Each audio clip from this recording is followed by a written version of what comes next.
Mga kapatid, tayo na po ay dadako sa pangangaral ng salita ng Panginoon. At yung teksto po ng ating pag-aaralan ngayon ay matatagpuan po sa Aklat ng Roma. So kung meron kayong mga Biblia, samahan niyo po ako. Yan po ay bahagi ng bagong tipan. Sa Aklat ng Roma, ang kabanata po ay 1, mga talatang 16 hanggang 17. Ito po ay paborito ng marahil ng iba sa atin at napaka-pamilyar na talata, lalo na ginagamit sa ating pong pag-iibanghelyo. Ang sabi po dito sa sulat ni Apostol Pablo sa mga taga-Roma, ang kabanata 1:16 hanggang 17, sapagkat hindi ko ikinahihiya ang ibanghelyo sapagkat siyang kapangyarihan ng Diyos sa ikaliligtas ng bawat sumasampalataya, hunay sa Hudyo at gayon din sa Griego. Sapagkat dito ang katwiran ng Diyos ay nahahayag mula sa pananampalataya hanggang sa pananampalataya, gaya ng nasusulat, ngunit ang ganap ay mabubuhay sa pamamagitan ng pananampalataya. Mga kapatid, ito po ang salita ng banal at kataas-taasang Diyos. Sola fide o sa pananampalataya lamang. So tayo po ay nasa ika-4 na pong bahagi ng ating serye ng pag-aaral sa 5 Solas of Reformation na napag-aralan natin ng mga nakaraang linggo. Yung unang sola, yung sola scriptura o Biblia lamang. And then pinag-aralan natin yung sola gratia or by grace alone. At pinag-aralan po natin yung solus Christus o kay Kristo lamang. And then ngayon, pag-aaralan po natin yung doktrina ng sola fide or by faith alone.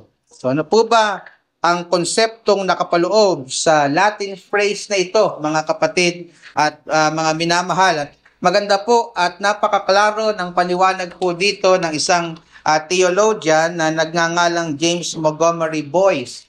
Ang sabi po niya, hayaan niyo pong basahin ko o tinranslate na po ito sa Tagalog para hindi na po tayo mahirapang intindihin. Ang sabi niya, and I quote, "Hindi napagod ang mga reformers sa pagsasabi na ang justification ay by grace alone, through faith alone, because of Christ alone."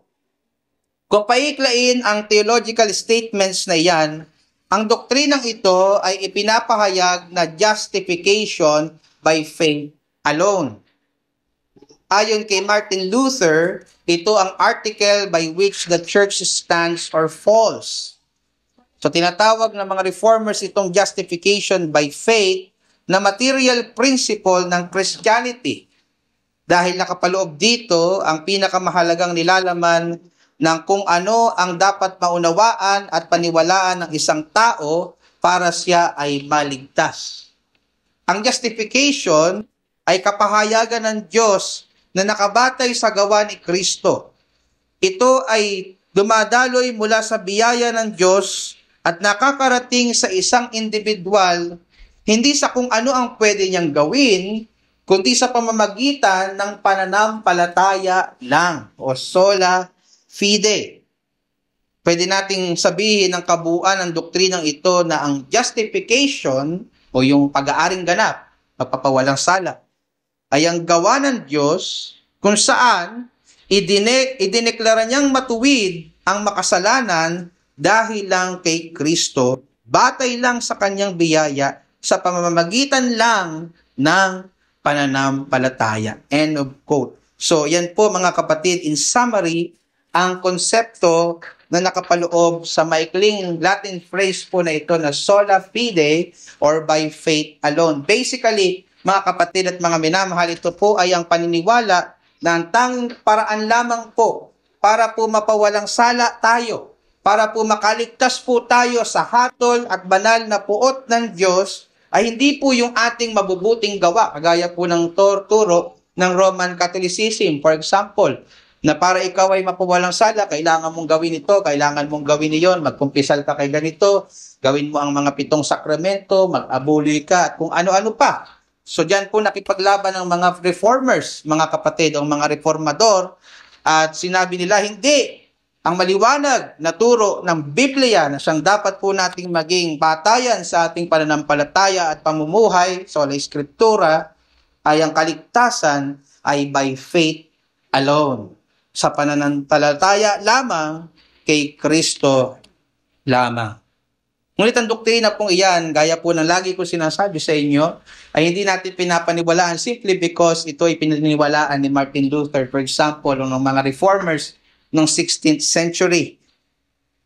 Ang mga reformers po, mga kapatid, na sineselebrate noong nakaraang October 31st, ay na-rediscover lang nila ang truths na ito, na matagal na pong nakalatag, matagal na pong nakasulat at tinuturo sa Biblia. At yan po yung makikita natin, mga kapatid, kung inyo lamang pong pag-aaralang mabuti, yung mga katagang sinabi ni Apostol Pablo in Romans chapter 1 verses 16 to 17. By the way, yung Romans chapter 1 verses 16 to 17 ay yung pinaka-tema. Ito yung pinaka-proposition, if you will, ni Apostol Pablo sa buong aklat ng Romans. Ang buong aklat ng Romans ay isang pagpapaliwanag, elaboration, explanation ni Apostol Pablo sa mga glorious truths ng gospel. At ito po ay sinamarize niya in verses 16 to 17. And then mapapansin niyo po na yung verse 16 ay nagsimula po sa salitang sapagkat. Napansin niyo po yon, sapagkat. Ibig sabihin, kapag nagbabasa kayo ng Bible, kapag kami nakita kayong conjunction na sapagkat or for, ito po yung nagbibigay sa atin ng signal na may mga nauna siyang sinabi. At sa bahaging ito, ipinapaliwanag niya kung bakit niya nasabi yung mga nauna po niyang nasabi. At kung titignan po natin yung context, immediate context po nito, in verses 8 to 15, tataas nyo lang po yung basa, mapabasa po natin dyan yung desire ni Apostol Pablo na makarating po siya sa Roma. Pine-express po niya dyan yung desire, yung kagustuhan ni Apostol Pablo na siya po ay makarating sa Roma, at ang kanya pong dahilan, marami po siyang binanggit na dahilan, pero primarily, ang gusto po niyang, ang pinakadahilan po niya ay upang siya po ay makapangaral ng gospel, makapangaral ng Rome, maging po doon sa lugar ng Roma, upang marami pa po doon makuha siyang bunga o marami pa po doon mga tao ang makaranas ng kaligtasan. Tingnan niyo po, for example, yung sinabi niya in verses 13 to 15. Taas niyo lang po yung basa, same chapter, sabi niya sa verse 13, at hindi ko ibig, mga kapatid, na hindi niyo matalastas na madalas kong inaakalang makarating sa inyo, datapat hanggang ngayon ako'y nahadlangan upang magkaroon naman ako sa inyo ng anumang bunga na gaya sa mga ibang hintil. So kung pag-aaralan niyo yung history ng Book of Romans, hindi po si Apostle Paul kasi ang nag-found ng church sa Rome. Pinapaniwalaan na ang mga tao na na-convert sa Acts chapter 2 during Pentecost, isa doon ay nag-mission sa lugar ng Roma at doon na-found ang church sa Rome. At therefore, hindi pa po nakakarating doon si Apostol Pablo kahit kailan. Kaya po dito, mapapansin niyo sa verse 13 na nagnanasya siyang makapunta po roon, pero hindi po matuloy-tuloy. Ang reason po pala, sapagkat ang plano ng Panginoon, hindi siya matuloy dahil isusulat pa niya itong Book of Romans. Po? At ang reason na binanggit niya, kaya niya gustong magpunta doon, ay upang siya daw po ay magkaroon pa ng mga bunga. Upang marami pa pong maligtas na mga hintil doon po sa lugar ng Roma. Sabi pa niya sa verse 14, sa pagpapatulad, ako'y may utang sa mga Griego at gayon din naman sa mga barbaro, sa marunong at gayon din naman sa mga mangmang. Kaya nga sa ganang akin ay handa akong ipangaral din ang ebanghelyo sa inyong nasa Roma. Nakita niyo po yon, mga kapatid? Dito po makikita natin yung kanyang matinding kagustuhan, yung kanyang desire na maipangaral yung gospel sa pinaka mapanganib na lugar kung saan ito ipinapangaral. Alam niyo po kung saan? Sa Roma. Ito yung base ng mga umuusig sa mga Kristiyano. Pero walang pakialam si Apostol Pablo Kung diyan ako kalooban ng Panginoon, mangaral ng ebanghelyo, mamatay na kung mamamatay, pupunta ako sa Roma. Ipapangaral ko diyan ang gospel. At sa mga talatang ating pinag-aaralan ngayon, ipinapaliwanag ho niya dito. Bakit ganito si Apostol Pablo kasigasig ipangaral ang gospel even sa lugar ng Rome, na napakapanganib na lugar para sa mga Kristiyano? No? Bakit ganito yung kanyang passion? Bakit ganito yung kanyang desire? Na kahit siya po ay mamatay, pupunta siya sa Rome para maipangaral ang gospel. Dito ko po nakuha yung main argument natin sa sermon po na ito ngayong umaga, na ang doktrina ng sola fide, no, kasi ay naghihikayat sa ating ibahagi ang ebanghelyo sa lahat.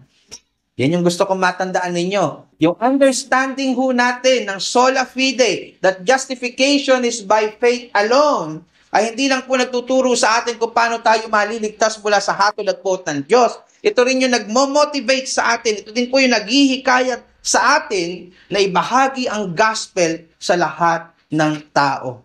Ganyan po yung makikita niyong motivation ni Apostle Paul na i-unpack po natin mamaya. So sa pangangaral po na ito, meron pong mga katanungan na gusto ko pong sagutin sa oras na ito. At upang maintindihan po natin saan nanggagaling si Apostol Pablo, bakit ganito siya ka-passionate, ganito siya katapang, atapang-atao, apunta sa Rome, hindi atakbo, at alam niyo sa kasaysayan, sa tradition, dito na namatay si Apostle Paul, dito na siya naging namatay bilang martir dahil sa kanyang pangangaral sa Roma. So, saan siya nanggagaling, mga kapatid? At ang aking desire at yung aking prayer para sa ating lahat, kasama ang inyong lingkod, mahawa tayo dito sa passion at fire ni Apostle Paul na i-share yung gospel sa iba, lalo na sa mga sasama mamaya. Prayer ko nga sana, pagtapos ng preaching na ito, lahat tayo sumuong sa labas, dahil na-motivate tayo ng truths na napag-aaralan natin in Romans chapter 1, verses 16 to 17. So, tatlong katanungan ang gusto kong sagutin. Una, bakit ba masigasig si Apostol Pablo ipangaral ang ebanghelyo? Bakit ba masigasig si Apostol Pablo ipangaral ang ebanghelyo? Pangalawa, bakit ba hindi ikinahihiya ni Apostol Pablo ipangaral ang ebanghelyo? Bakit ba hindi ikinahihiya ni Apostol Pablo ipangaral ang ebanghelyo? At panghuli, bakit ba nakapagliligtas ang mensahe ng ebanghelyo? Yan po yung tatlong mga katanungan na sasagutin po natin sa umagang ito. So una, bakit ba napakasigasig ni Apostol Pablo na ipangaral ang gospel? Bakit pa napakasigasig ni Apostol Pablo na ipangaral ang ebanghelyo? At ipiniliwanag po niya ang sagot doon sa unang bahagi pa lamang ng verse 16. Ang sabi niya, sapagkat, ito yung reason, hindi ko ikinahihiya ang ebanghelyo. Nakita niyo po yon? Hindi ko ikinahihiya ang ebanghelyo. In other words, buo yung kanyang loob. Confident po siya na ibahagi ang ebanghelyo saan man po siya naroroon, sino man po ang kanyang kaharapin. In fact, kung babasahin niyo yung book of Acts, kung saan nakatala ang missionary journeys ni Apostle Paul, makikita niyo roon na kahit humarap siya sa matataas na opisyal ng Roma, wala siyang pake. I-share niya, i-preach niya yung gospel kahit saan siya makarating. At kahit ano ang kanyang sitwasyon, kahit po mapanganib, handa siyang ipangaral ang gospel. Hindi niya ikinahihiya ang gospel kahit marami po ang pinandidirian ito. Bakit po, mga kapatid? Kasi ang sentro ng gospel ay ang krus ni Kristo. Yan po yung main emphasis ng gospel. At para sa mga tao noong first century, ang pagpapako po sa krus, ang pinakamalupit at karimari-marim na kaparusahan na pwedeng maranasan ng tao. Sapagkat para sa karamihan, yung tao po na ipinapako lang po dito ay yung mga taong pusakal na kriminal at mga traidor sa Roman Empire. So hindi po ang execution through nailing sa cross ay para sa lahat ng tao. Ito lang po ay nakalaan para sa mga traidor at mga pusakal na kriminal. So, imagine ninyo mga kapatid, si Apostol Pablo, ang Savior na itinuturo niya sa tao, ay ang tagapagligtas natin ay yung Kristo na napako sa krus. So, para sa mga hindi nakakaunawa, yun ay yak. Yun ay, nakakadiri at hindi kapani-paniwala. Yun po ay isang napakalaking kalokohan para sa mga tao noong first century. Kaya naman po, sa pangangaral niya ng gospel, iba-iba po yung naranasan ni Apostol Pablo dahil sa hindi niya talaga ikinahihiya ang gospel. Nangyari, nakulong siya sa Filipos. Kung titingnan niyo sa Acts chapter 16, tinugis po siya ng mga tao sa Thessalonica. In Acts chapter 17, kinuyog siya ng mga tao sa Berea, then kinulong siya eventually in Acts chapter 17 verse 23. Pinagtawanan po siya, nilibak sa Athens in Acts chapter 17 verse 32. Itinuring po siyang mangmang dahil sa kanyang pangangaral sa Ebanghelyo o ng Ebanghelyo in 1 Corinthians 1:18 and verse 23. At pinagbabato po siya, ito yung matupit pinagbabato siya sa Galacia at sa kanyang pagbabato po sa kanya, halos po niya itong ikamatay. Imagine niyo yung pagbabato, stone to death, ay hindi po maliliit na pebbles lang ang binabato doon sa mga tao. Malalaki talagang bato. Yun ang intention para sila ay patayin. In Acts chapter 14 verse 19. At eventually, kagaya ng ating pinag-aaralan dito, yung kanyang desire na magpunta sa Rome ay niloob ng Panginoon at dito na nga po siya namatay bilang isang martir. You see, mga minamahal, sa kabila ng lahat ng kanyang dinanas, sa pangangaral ng Ebanghelyo, nananatili siyang masigasig. Nakakahiya sa atin, minsan, konting aso lang, o minsan konting ulan at konting init lang, ng panahon, parang ayaw na natin. Pero si Apostol Pablo, magkamatayan na.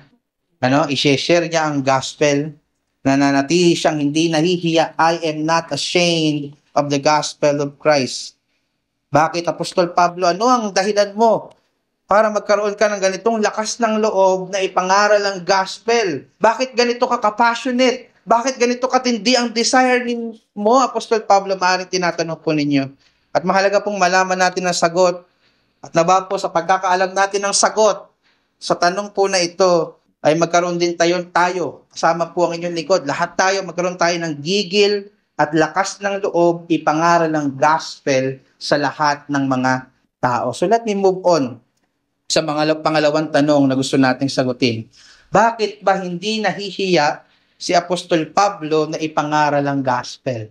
Bakit ba hindi nahihiya si Apostol Pablo ipangaral ang Ebanghelyo? At sinagot din po niya doon sa verse 16, sa second clause, ang sabi niya, sapagkat siyang kapangyarihan ng Diyos sa ikaliligtas ng bawat sumasampalataya, unay sa Hudyo at gayon din sa Griego. Sa makatuwid, hindi po ikinakahiya na ipangaral ang Ebanghelyo ni Apostol Pablo sa lahat ng mga tao sapagkat nauunawaan po niya, klaro po sa kanya, na ito lamang po ang paraan ng Diyos para maligtas ang tao. Wala na pong iba. This is the only way. Sa Tagalog translation, hindi masyadong halata yung ini-emphasize ko po na yan. Pero kung babasahin niyo yung translation sa Ingles, ganito po ang mamabasa natin. And I quote, "For I am not ashamed of the gospel, for it is the power of God for salvation." It is the power of God for salvation. At I hope napansin niyo yung emphasis. The gospel is the power of God for salvation. Hindi po niya sinabing a power of God, as if isa lamang ito sa maraming mga paraan para maligtas ang tao. Ang sabi niya, it is the power of God. Please note the exclusivity of the gospel, na wala pong ibang paraan na ibinigay ang Diyos para maligtas ang tao maliban sa gospel. Walang ibang paraan para maligtas ka o sino mang makasalanan para maligtas maliban sa Ebanghelyo. Sa makatuwid, walang taong maliligtas kung hindi niya sasampalatayanan ang Ebanghelyo. Ang tanong, maligtas mula saan? Kasi marami ng churches ngayon, hindi na klaro. Saan ba tayo dapat iligtas ng Diyos? Sa sakit at karamdaman ba? Kaya may magpupunta sa church, ang kanyang isip, pupunta ako sa church kasi may sakit ako, para gumaling ako. Hindi masama yun, pero that's not the main purpose of the gospel. Pupunta ako sa church kasi gusto kong magkaroon ng financial breakthrough. Ang dami kong need, ang dami kong pangangailangan, marami kong babayarin.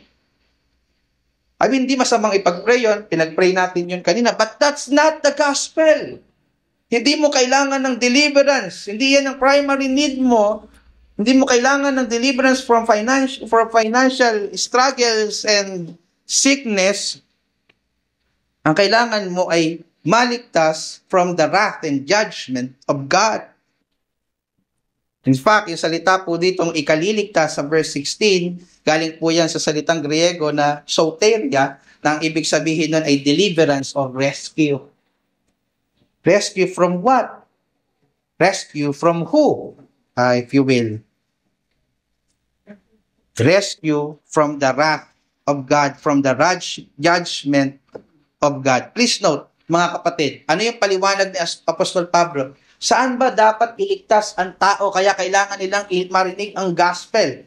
At sa susunod na talata, talon kayo sa verse 18, sa context, pinaliwanag niya, saan ba tayo in danger? Ano ba ang ating kalalagayan? Hiwalay kay Kristo kung hindi tayo ma-justify by faith. Ang sabi sa chapter 1 verse 18, sapagkat ang poot ng Diyos. Narinig niyo po yon? May poot. May poot ang Diyos. At ito'y nahahayag mula sa langit laban sa kanino? Sa lahat ng kasamaan at kalikuan nino ng mga tao. For all have sinned and fall short of the glory of God. Lahat po ng tao ay makasalanan. At dahil ang lahat ng tao ay makasalanan, ang kabayaran nito ay ang kamatayan. At ang ibig sabihin nun ay ang purong poot ng Diyos. Dahil po sa kanilang kasamaan at kalikuan, sabi sa verse 18, sinasawata nila ang katotohanan ng kalikuan. Verse 19, sapagkat nakikilala tungkol sa Diyos ay hayag sa kanila sapagkat ito ipinahayag ng Diyos sa kanila. 20, sapagkat ang mga bagay niyang hindi nakikita buhat pa ng lalangin ng sanlibutan ay nakikitang maliwanag sapagkat tanto sa pamamagitan ng mga bagay na ginawa niya, maging mga walang hanggan niyang kapangyarihan at pagka-Diyos upang sila'y walang madahilan. Ipinahayag ng Diyos ang kanyang sarili sa lahat na siya'y umiiral sa pamamagitan ng kanyang mga nilikha. So, hindi totoo na mayroong atheist na sincere sa kanyang puso. Deep inside his heart, alam niya that there is a creator. Dahil mayroong creation, there must be a creator. At yun yung sinasabi dito ni Apostle Paul. And in verse 21, sapagkat kahit kilala nila ang Diyos, kahit alam nilang may Diyos, siya'y hindi niluwalhati nilang tulad sa Diyos ni pinasalamatan, kundi bagkus ni walang kabuluhan sa kanilang mga pagmamatuwid at ang mangmang nilang puso ay pinagdilim. So kahit alam nilang may Diyos, mga kapatid, hindi nila pinahalagahan ang Diyos. Hindi nga daw po pinasalamatan. Gusto nyo ng patunay? Tumingin kayo sa paligid nyo ngayon. No? Ilan ang tao sa San Rafael? At ilan tayo ngayon dito? No? Ang linggo para sa iba ay session day. No? Ang linggo para sa iba ay panahon ng pagtatrabaho kasi maraming customers pag-araw ng linggo. No? Mas pinahalagahan ang mga bagay ng sanlibutan, ang nilikha kaysa sa may likha. Well, that's the problem. Verse 22, ang mga nagmamarunong ay naging mga mangmang. No, maraming mga matatalinong tao sa harapan ng mundo, pero sa paningin ng Diyos ay mangmang. Verse 23, at dahil sa ganito nilang ugali, dahil hindi nila kinikilala ang Diyos, narito yung hatol. Verse 23, at pinalitan nila ang kalwalhatian ng Diyos na hindi nasisira ng isang katulad ng larawan ng tao na nasisira at ng mga ibon at ng mga hayop na may 4 na paa at mga nagsisigapang dahil dito'y sa karumihan ng mga pita ng kanilang mga puso ay ibinigay sila ng Diyos sa kahalayan upang alisin nila ng puri ang kanilang mga katawan sa kanilang sarili. Sumamba sila sa mga Diyos-Diyosan, nabuhay sila sa kahalayan. No? At dahil dito, verse 25, sapagkat pinalitan nila ang katotohanan ng Diyos ng kasinungalingan at sila'y nagsisamba at nangagtalikod sa nilalang kaysa lumalang na siyang pinupuri magpakailanman siya nawa. Verse 26, dahil dito'y ibinigay sila ng Diyos sa mga mahalay na pita sapagkat pinalitan ng kanilang mga babae ang katutubong kagamitan ni yaong nalalaban sa katutubo. At gayon din naman ang mga lalaki na nang iwan ng katutubong kagamitan sa mga babae ay nangagninga sa kanilang karumihan ng pita sa isa't isa, na gumagawa ng kahalayan ng mga lalaki sa mga kapwa lalaki at tumatanggap sa kanilang sariling kagantihan ng kanilang pagkakamali. Biruin niyo po, yung homosexuality po pala, yung pagiging bakla at tomboy, ay resulta po pala yun ng hatol ng Diyos. Dahil ang tao ayaw nilang kilalanin ang Diyos. Ayan ang gusto nyo, baguhin ang inyong sarili. So yan ang ibibigay ko sa inyo. Verse 28, at palibhasay, hindi nila minagaling na kilalanin ng Diyos. Ito yung cause kung bakit merong mga homosexuals, kung bakit marami sumasamba sa Diyos-Diyosan. Sabi sa verse 28, palibhasay, hindi nila minagaling na kilalanin ang Diyos. Ibinigay sila ng Diyos sa isang mahalay na pag-iisip upang gawin yaong mga bagay na hindi nangararapat. Nangapuspos sila ng buong kalikuan, verse 29, ng kasamaan, ng kasakiman, ng kahalayan, puspos ng kapanaghilian, ng pagpatay sa kapwa-tao, ng pagtatalo, ng pandaraya, ng mga kasamaan, ng mga pag-uupasala, mga mapanirang puri, mga napopuot sa Diyos, mga manglalait, mga palalo, mga mapagmapuri, mga ngatha ng mga kasamaan, mga masuwayin sa mga magulang, mga haling, mga hindi tapat sa tipanan, mga walang katutubong paggiliw, mga walang habag, verse 32, na bagamat nalalaman nila ang kautusan ng Diyos na ang mga nagsisigawa ng gayong mga bagay ay mga karapat-dapat saan? Karapat-dapat sa kamatayan. Ay hindi lamang gayon ang ginawa, kundi naman pinayagan ng mga nagsisigawa ng mga yaon. End of quote. Sa makatuwid, sa binasa nating mahabang mga talata, nauunawaan ni Apostol Pablo na nasa matinding panganib talaga ang tao.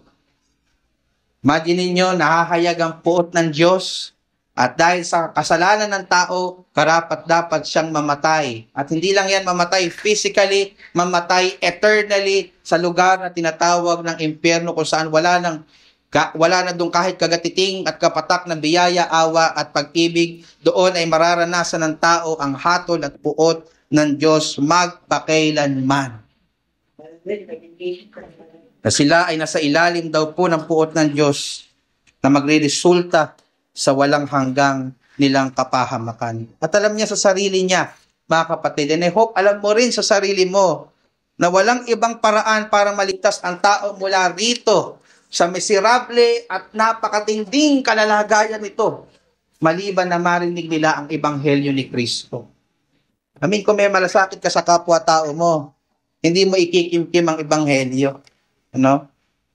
Again, for Apostle Paul, the gospel is the power of God for salvation.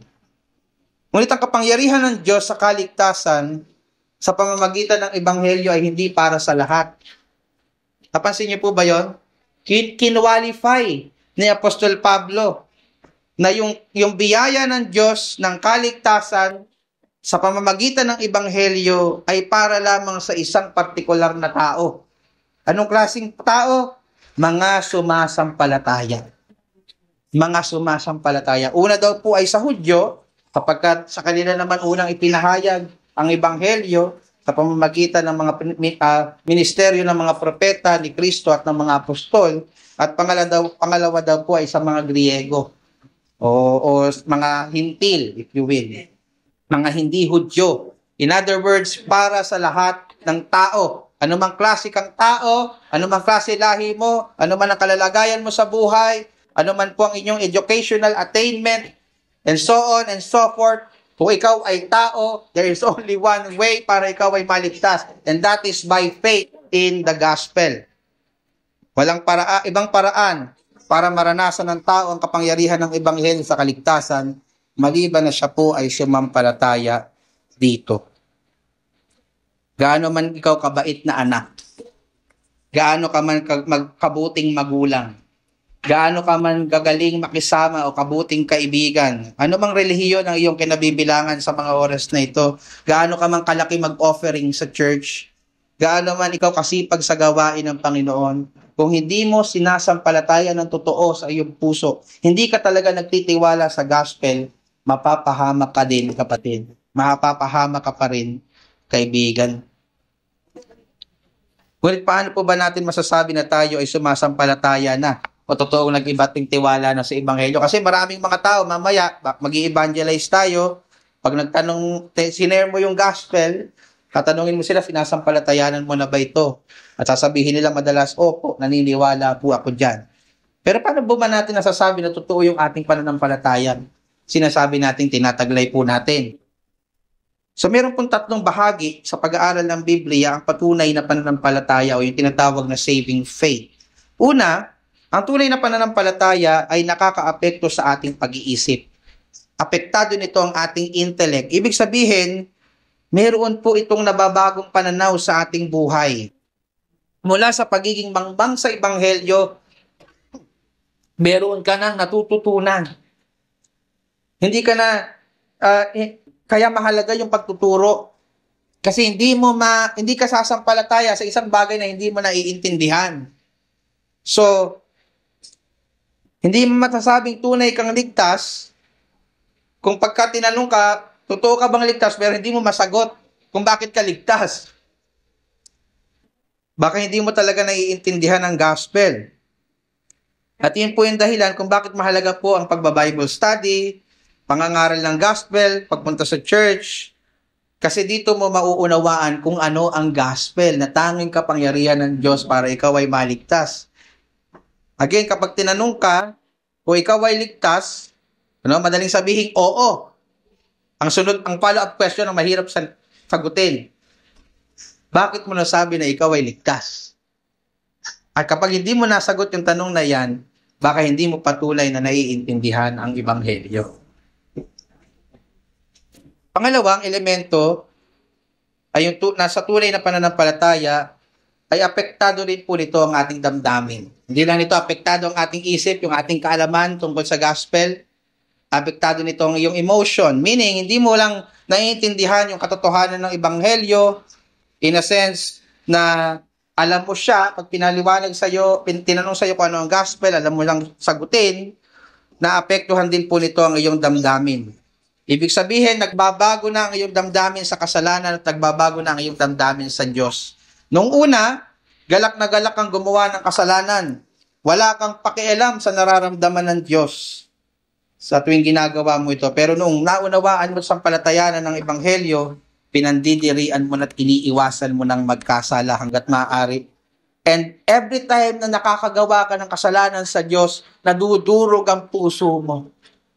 Nalulungkot ka, hindi dahil sa konsekwensya na nagawa mong kasalanan, kundi dahil alam mo na nasaktan mo ang damdamin ng Diyos mo. That's the difference. At maliban sa pagkalungkot sa kasalanan, nawawala na din yung iyong kagalakan sa sanlibutan. Dati, ang mundo mo, yung mga bagay ng sanlibutan, pero nung ikaw ay sumampalataya na sa gospel, yung joy mo, yung pinakamamahal mo, ay walang iba na kundi ang Diyos. Siya na ang iyong everything. Siya na ang iyong buhay. Sa makatuwid, kung ang kaligayahan mo ay ang mga bagay pa rin ng sanlibutan, ang paggawa pa rin ng kasalanan kaysa sundin ang kalooban ng Diyos at mapaligaya siya sa iyong pamumuhay, there's something wrong sa sinasabi mong saving faith. Sapagkat ang tunay na pananampalataya, hindi lang nito apektado ang iyong isip, apektado nito ang iyong emosyon. Nagkakaroon ng pagbabago sa relasyon mo sa kasalanan at sa relasyon mo sa Diyos. At panghuling elemento po ng tunay na pananampalataya, apektado po nito ang iyong kalooban or volition or will. Ibig sabihin, oras na ikaw ay sumampalataya, ang iyong kalooban ay ipinapailalim mo na sa kalooban ng Diyos. Hindi ka na magtitiwala sa sarili mong kakayanan para maligtas ka. Nagtitiwala ka na sa kakayanan ng Diyos upang ikaw ay maligtas. Namely, yung gospel. At ang iyong pagtitiwalang ito ay napapatunayan sa iyong pagsunod sa kalooban ng Panginoon at hindi sa sarili mong kagustuhan. Masasabi mong ikaw ay tunay na sumasampalataya kung ang iyong kalooban ay nakapailalim na sa kalooban ng Diyos. Hindi na ikaw ang nasusunod sa iyong buhay. Yun yung sabi ni Apostle Paul in Galatians chapter 2 verse 20. So ang tunay na saving faith, ang tunay na pananampalataya sa ikaliligtas ay nagbubunga ng pagsunod. Gusto kong masabi nyo yan, mapansin nyo yan, nagbubunga. Hindi ko sinabing basihan na ikaw ay ligtas ay ang good works, pero yung faith na walang fruit or result ng good works is dead, sabi ni James sa chapter 2. So kung sinasabi mo na ikaw ay sumasampalataya, ngunit namumuhay ka pa rin sa kasalanan, hindi pa rin ito matatawag na tunay na pananampalataya. So yan po ang mga elemento ng tunay na pananampalataya. Sa kupo nito, ang iyong pag-iisip, damdamin, at kalooban. Kung isa dito ang kulang, halimbawa, hindi mo naiintindihan yung gospel, walang totoong saving faith. O kaya naiintindihan mo siya, mental assent, pero hindi ito nagkaroon ng impact sa iyong damdamin, and as a result, walang nagbago sa iyong buhay, I don't think you have saving faith. Sapagkat ang saving faith, it affects your mind, emotion, and will. It affects your whole being, mga kapatid at mga minamahal. Ngunit bakit ba sa pananampalataya sa gospel na ito, tinuturo ni Apostol Pablo na ang tanging paraan para tayo ay maligtas? Bakit hindi pwedeng sa ibang paraan? Yun ang tanong eh. Bakit ang dai-dai naman pwedeng i-preach ni Apostle Paul? Pwede namang paano yumaman? Pwede namang paano maging mabuting asawa? Ano? Pwede namang paano maging healthy ng ating pamumuhay?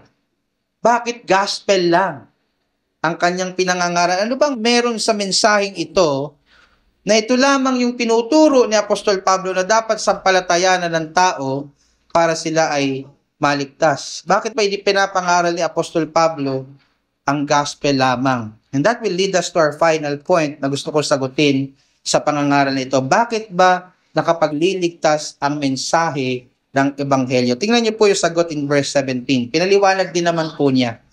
Ang sabi niya diyan, sapagkat dito ang katwiran ng Diyos ay nahahayag mula sa pananampalataya hanggang sa pananampalataya, gaya ng nasusulat, ngunit ang ganap ay mabubuhay sa pamamagitan ng pananampalataya. No? Paulit-ulit yung word na pananampalataya or faith, at naiintindihan nyo kung bakit ito yung napilit kong talata sa atin pong topic na sola fide or by faith alone. So ayon kay Apostol Pablo, ang mensahe ng Ebanghelyo ay nakapagliligtas sapagkat dito daw lamang nahahayag ang katwiran ng Diyos. Pastor, ano po yung ibig sabihin ng katwiran ng Diyos?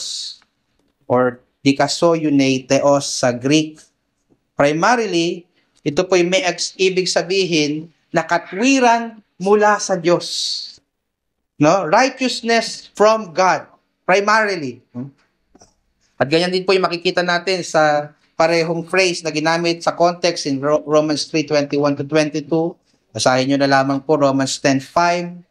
Ito po ay sapagkat may kinalaman ito kung paano po makakamtan ng tao ang matuwid na kalalagayan niya sa harapan ng Diyos. In other words, ito po ay may kinalaman kung paano ang isang makasalanan na gaya ho natin ay mapapawalang sala o matatanggap natin, may bibihis sa atin yung righteousness mula sa Diyos, righteousness from God, yung katwirang mula sa Diyos, mula sa ating pagiging makasalanan sa harapan ng Diyos, ibibihis sa atin yung katwiran ni Kristo by faith. At iyan po basically ang meaning ng gospel. Pagkapunta mo sa labas mamaya o kung sino man taong makakasalubong mo, kapag tinanong ka kung ano ang gospel, basically ito lang ang message nito. Ikaw ay makasalanan, mapapahamak ka, pero mayroong katwirang ino-offer ang ating Panginoon Diyos kay Kristo Jesus na ibibigay sa iyo kung ikaw ay sasampalataya sa Ebanghelyo. Basically yan ang gospel. At maliban po dito, ang word na ang phrase na katwiran ng Diyos ay hindi lamang righteousness from God, this also means righteousness of God.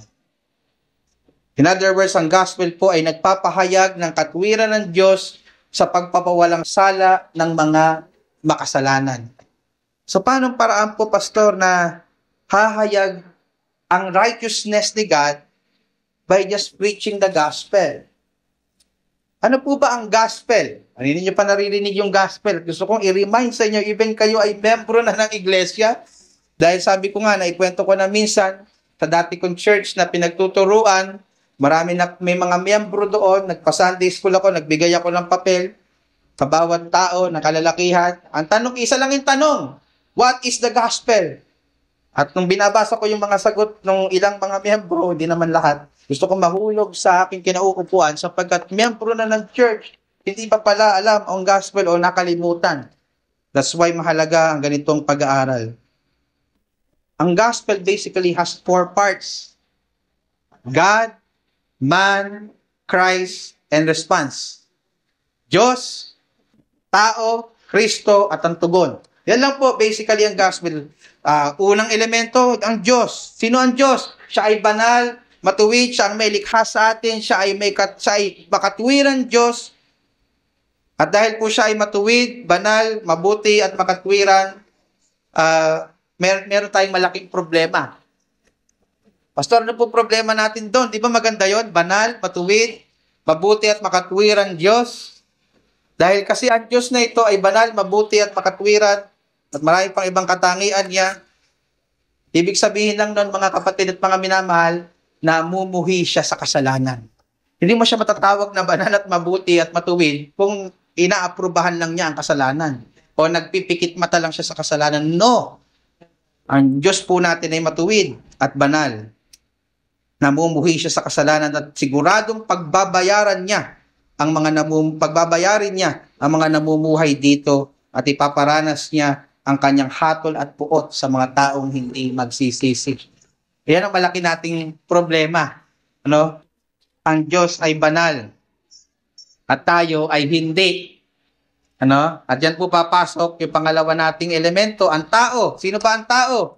Ayon sa Biblia, walang matuwid na tao. No? All have sinned and fall short of the glory of God. For the wages of sin is death. Lahat ng tao ay makasalanan at karapat-dapat sa kamatayan without exception. Karapat-dapat sa kaparusahan, karapat-dapat sa puot na binasa natin kanina. Now, mga kapatid, ang tanong, ang dilema, paano ang isang banal at matuwid na hukom na Diyos patatawarin ang isang makasalanan at guilty na kagaya po natin? Kapag pinatawad lang niya yun ng basta-basta, hindi siya lalabas na matuwid na hukom. Di po ba? Tiwaling hukom lang ang magsasabing, sige, papalagpasin na natin yung pangre-rape mo ng 3 anyos na bata. Abay, tiwaling hukom po yun. No, kaya naman nabayaran siguro ng malaking halaga. No? Pero ang Diyos ay hindi tiwaling hukom. Pag ang kabayaran ng kasalanan ay kamatayan, yan ang justice ng ating Panginoon. Iyon ang dapat sa atin lahat, mga kapatid, bilang mga makasalanan. Ang tanong, ang dilema, paano ang matuwid at banal na Diyos ay papatawarin at papawalang sala ang makasalanang taong gaya natin? Ang sagot po dyan ay ang pangatlong elemento, si Kristo. Si Kristo ang susi upang maipahayag ang katwiran ng Diyos sa kabila ng pagiging makasalanan ng tao. Bakit? Si Kristo, bagamat walang sala, siya ay banal, inako niya ang kasalanan mo at kasalanan ko doon sa krus ng Kalbaryo, 2 taon na pong mahigit na nakakaraan. Na kahit hindi siya nagkasala, kahit sa salita, itinuring siyang Diyos ng Diyos na siya yung nagkasala alang-alang sa atin. Siya yung humalili, dapat tayo yung mamatay. Si Kristo ang namatay para sa atin. Tayo dapat yung magbayad tayo dapat yung dumanas ng puot ng Diyos. Si Kristo ang dumanas ng puot ng Diyos para sa atin. Binayaran ni Kristo ng kanyang makapangyarihan dugo at dalisay na dugo ang ating mga kasalanan doon sa krus ng Kalbaryo. Kaya po ang katwiran ng Diyos ang puot ng Diyos ay nahahayag maging doon sa krus, hindi lang ang kanyang pag-ibig, sapagkat sa kordero ng Diyos, sa kanyang kaisa-isang anak, ibinuhos ng Diyos ang kanyang puot at hustisya. It pleased Yahweh to crush him, sabi ng Isaiah 53. Kinalugdan ng Diyos na durugin ng kordero ng Diyos. Bakit? dahil inako niya ang kasalanan natin. Okay? So, paano po doon nahahayag yung katwiran ng Diyos? Dahil sa kanyang pag-ako ng ating mga kasalanan, no, nabayaran ito, na-satisfy yung justice and wrath ni God, no? Kaya wala nang claim sa atin ang kasalanan. No?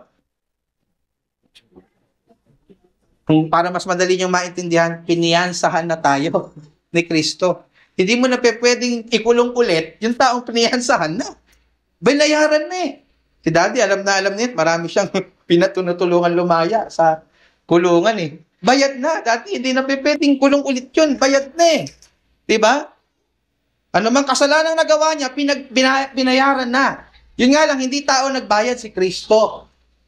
Okay?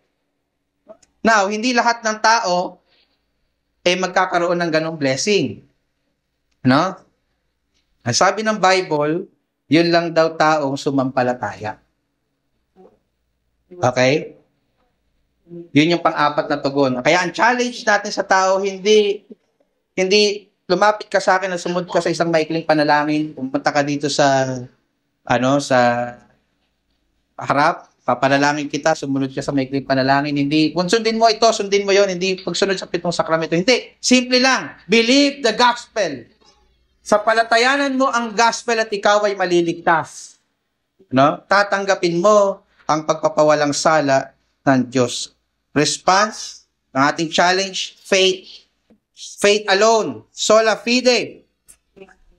Kaya nasabi ni Apostol Pablo, balikan natin yung ating text sa verse 17, ang katwiran ng Diyos ay nahahayag mula sa pananampalataya hanggang sa pananampalataya. Sapagkat ito lamang po ang tanging paraan upang matanggap natin ang biyaya ng kaligtasan. Ang ikaw ay sumampalataya lamang sa Ebanghelyo ni Kristo mula sa simula hanggang wakas. Pagka ikaw ay sumampalataya kay Kristo, ikaw ay ligtas at mananatili kang ligtas, hindi sa pamamagitan ng iyong mabubuting gawa. Mananatili kang ligtas hanggang wakas sa pamamagitan pa rin ng iyong pananampalataya. Kaya mula sa pananampalataya hanggang pananampalataya. Faith in the beginning and faith until the end. Ganyan ang ibig sabihin ng sola fide. Maliligtas tayo. Ang kaligtasan, mga minamahal, ay walang maintenance. Tayo lang meron. No? Yung iba kasi naniniwala, oo, sasampalataya. Pero para manatili akong ligtas, kailangan kong manatiling gumagawa ng mabuti. That's not the case. Again, ang good works ay fruit ng ating faith. Mananatili tayong ligtas by faith alone. At para patunayan po yan, yung argument po na yan, nag-quote po si Apostol Pablo, malapit na tayo magtapos, ng verse from the Old Testament.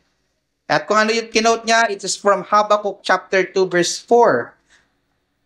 At dito po nang galing yung dulo nung talatang ating pinag-aaralan. Sabi, gaya ng nasusulat, is quoting from Habakkuk 2, ngunit ang ganap ay mabubuhay sa pamamagitan ng pananampalataya. Ano context nito, mga kapatid? Kung babalikan niyo yung Habakkuk chapter 2 verse 4, ganito yung buo na nakasulat doon sa kinote ni Apostle Paul. Ang sabi niya, narito ang kanyang kaluluwa ay nagpapalalo, hindi sa kaluluwa ay nagpapalalo, hindi tapat sa kanya, ngunit ang ganap ay mabubuhay sa pamamagitan ng kanyang pananampalataya. Ano context nito, mga kapatid? Nagkakaroon ng sagutan ng ating Panginoong Jesucristo, si Yahweh at si Habakkuk, propeta Habakkuk. Nagrereklamo siya sa Diyos, if you will. Bakit patuloy pa rin naghihirap ang mga Israelita at bakit ang gagamitin pa ng Diyos na panghatol sa mga Israelita ay ang mga kaaway ng mga Israelita? So, kine-question niya, bakit gayon, Panginoon, ang iyong ginagawa sa amin? And then, sinabi ng ating Panginoon, hindi porket sila yung ginagamit kong kasangkapan para parusahan ko kayo, ibig sabihin nun, absuelto na sila. No? Sila ay mga palalo, sabi doon sa verse 4. Ibig sabihin, nagtitiwala sila sa sarili na ng lakas at sarili. Ngunit ang mga tao na kay Kristo, ang mga taong matutuwid, ay mabubuhay sa pananampalataya. That's the context. So kung i-apply po natin yan sa argument ni Apostle Paul, Ang mga taong tunay na maliligtas ay yung mga taong hindi nagtitiwala sa kanilang sariling magagawa. Hindi sa sarili nilang buti, hindi sa sarili nilang relihiyon. Maliligtas ang tao sa sa pamamagitan ng pananampalataya lamang kay Kristo. Iyan po ang tanging tugon, mga kapatid at mga minamahal na hinihingi ng Diyos upang ang sino mang tao, gaano man karumi ang kanyang mga nakaraan, gaano man karami ang kanyang mga nagawang kasalanan, siya man ang hari ng sablay. Sabi nga, kung ikaw ay sasampalataya sa gospel, walang pakialam ang Diyos gaano ka karumi. Handa kanyang yakapin at linisin kung ikaw ay magsasampalataya lamang sa Ebanghelyo ni Kristo. Sa kapatid at mga minamahal, bilang pagtatapos, what must be our response sa mga katotohanan ito? Una, kung hindi ka pa mananampalataya, hinihikayat ka ngayon ng Ebanghelyo na sumampalataya sa Kanya. Ngayon naintindihan mo na wala ng ibang paraan para ikaw ay maligtas kundi ang pananampalataya sa gospel. Ang challenge sa iyo ng gospel, sampalatayanan mo ito at ikaw ay maliligtas. Pangalawa, na response, kung ikaw ay mananampalataya na, ibahagi mo ito sa iba. No? Yung eagerness ni Apostle Paul, mga kapatid at mga minamahal, ay nagmumula doon sa kanyang knowledge ng sola fide. Alam niya na walang tao sa balat ng lupa ang maliligtas maliban na sila'y sumampalataya sa gospel. At dahil alam niya ito, ipinapangaral niya ang ebanghelyo sa lahat ng tao na makakasalubong po niya. Mga kapatid, napakamakasarili po natin halimbawa kung may kumakalat na virus sa mundo na nagkakamantayan na ang mga tao sa paligid mo, tapos alam mo yung lunas para hindi sila mamatay pero sinasarili mo lang. Di po ba? And the same is true with the gospel. Alam mo, pinag-aralan natin sa Sunday school, because of the fall, lahat ng tao mapapahamak. At nasa iyo ang lunas para hindi sila mapahamak. Ano yon? Yung gospel, yung paniniwala sa sola fide, justification by faith alone. Iyon yung kailangan mong sabihin sa mga tao, upang sila ay maligtas. So kapatid, ang challenge ko sa iyo, kung naniniwala ka talaga at kumbinsido sa gospel, sa sola fide, maganda po yan, pero wag mo sarilinin. Maawa ka sa kapwa mo. Ibahagi mo ito sa iba para sa kaluwalhatian ng ating Panginoong Hesukristo. Sola fide.